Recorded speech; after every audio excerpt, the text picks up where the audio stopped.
UN appeals for $300 million for Philippines as it says estimates put 11.3 million people affected by the storm, with 673,000 people displaced from their homes. Jim Hipolito reports from Geneva, Switzerland.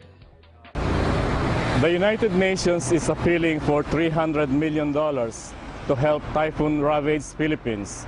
Humanitarian Affairs Office spokesman Jens Larke told journalists in Geneva Tuesday the money is needed to help an estimated 11.3 million people in 9 regions in the center of the country.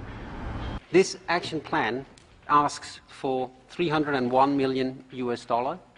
It is for agency response in basically all sectors of humanitarian assistance.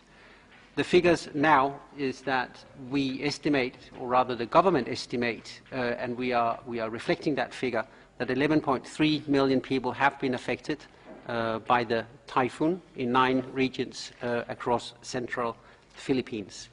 Of those affected, we estimate that 673,000 are displaced. At the same press conference, UNICEF spokeswoman Marixie Mercado listed safe water, sanitation and hygiene at the top of the children's agency's relief priorities.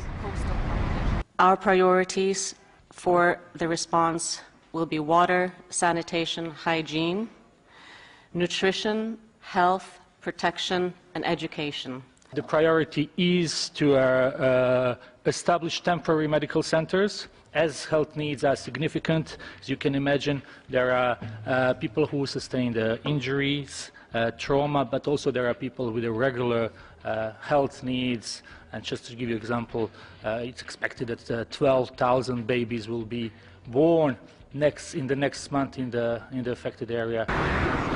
Speaking for the UN Refugee Agency, Adrian Edwards said the situation in the wake of the typhoon puts vulnerable people at risk. The current situation puts the most vulnerable people at very significant risk. Women and children begging on the streets for donations, exposing themselves to abuse and possible exploitation. The World Health Organization is aiming to set up temporary medical centers. The massive damage in the Philippines has been partly attributed to a huge storm surge. Reporting from Geneva, Switzerland, this is Jim Hipolito for Eagle News.